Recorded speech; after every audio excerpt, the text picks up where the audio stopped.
was recently given the opportunity by ZeniMax to preview the upcoming Greymoor chapter for Elder Scrolls Online. This video will have a lot of visual spoilers, but I will refrain from talking about trial mechanics as well as quest spoilers.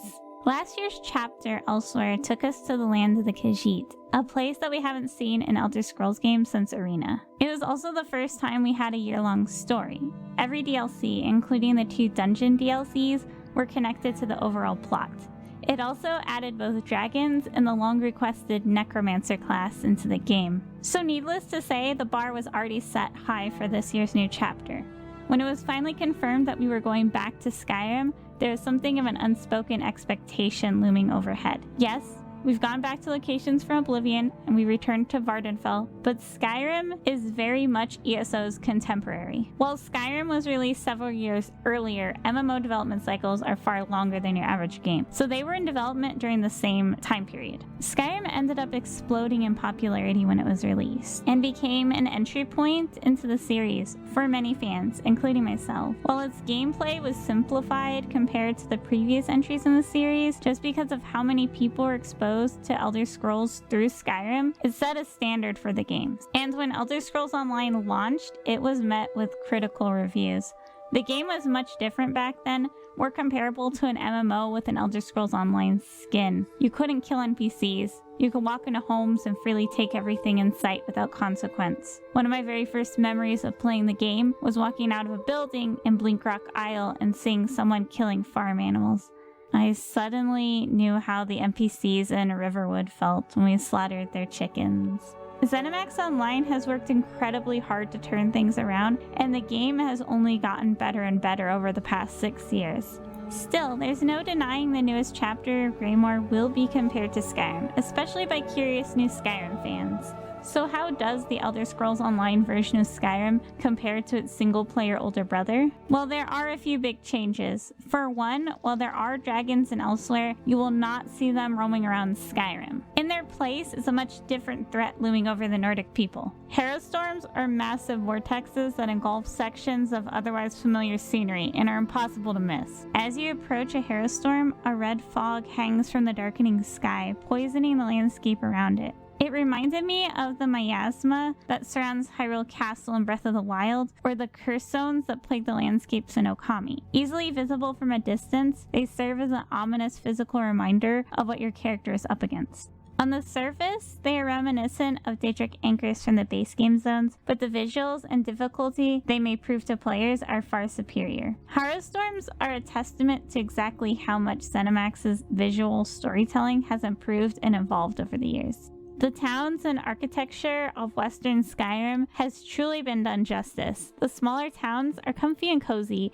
but feel more lived in compared to their Skyrim counterpart. Solitude as well has been lovingly recreated both inside and out. I had a hard time running around the city because I felt like every other step was a screenshot opportunity. The lands outside of town were filled with varying environments, little details, and familiar landmarks. ESO has always done a great job of integrating the enemy types into the surrounding environment, so they don't just look like mobs waiting to be slaughtered. Most of the enemies that you run into are just regular animals going about their lives. Though the closer you got to a Harrowstorm, that changed. A lot of the animals would be corrupted versions of themselves. I found a vampiric bear, familiar like wolves, things like that. There were breadcrumbs scattered of the story that would unfold everywhere. And after the chain of events we saw in the Season of the Dragons, I'm very excited to see what the main storyline for Harrowstorm has in store for us. During your travels out in the wild, you'll encounter these small dwemer alcoves leading up to a lever. These are different entrances into Blackreach, which serves as a secondary zone below Skyrim.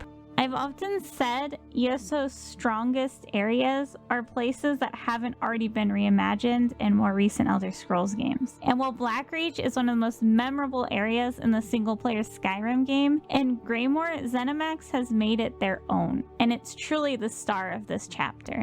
The scale of Blackreach is hard to comprehend when you first walk in. It's split into several different caverns, but each within the same area are variations of ecosystems, often wildly shifting as you turn each corner. Blackreach looks like it should be an unexplorable backdrop for a dungeon DLC, except it's not. It's fully fleshed out, plenty of areas to explore and quest, has Harrow Storms of its own, and has nearly as much verticality as the surface of Skyrim. In my opinion, Blackreach is the single most impressive area in Elder Scrolls Online to date. Greymoor has its own full-size trial, which unlike many of the newer trials, will return to a more linear experience like Mauve Lorcage or the Craglorn trials. And with those restrictions comes a far more cinematic storytelling experience. In trials, where your group is going to quickly be moving from one area to the other, it's easier to keep up with what's going on than, say, in Cloudrest or Sunspire, where most of the exposition is front-loaded to the beginning of the trial. One of the biggest selling points for those explorers out there who want more non-combat options of gameplay, or just even more variations of things to do, is the Antiquities system. Imagine it as an improved treasure chest system, but far more interactive and rewarding. The list of rewards is expansive, and a few of them should appeal to every gameplay style. There's at least 50 new furnishing items,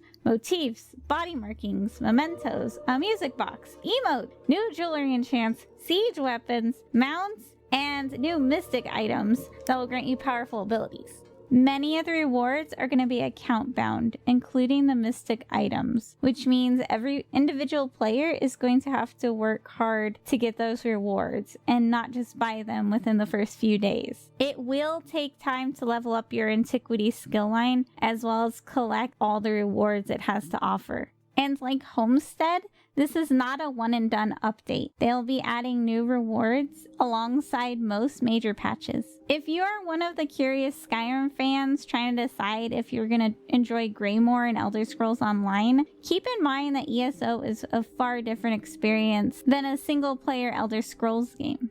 And that's not a bad thing, it's just different. As long as you come into the game with that mindset, you're going to enjoy yourself. While you cannot mod the graphics, there is a huge library of UI add-ons to customize your experience. You will run into many other adventurers in ESO, and you may even meet up and work with them to take down larger events such as Harrow Storms, dragons, or dungeons, though the game is very much single-player friendly. ESO also has a very newbie-friendly system in regards to DLC. You do not need to be at a high level. You can join the game on the 18th of May and be able to experience all that Greymoor has to offer.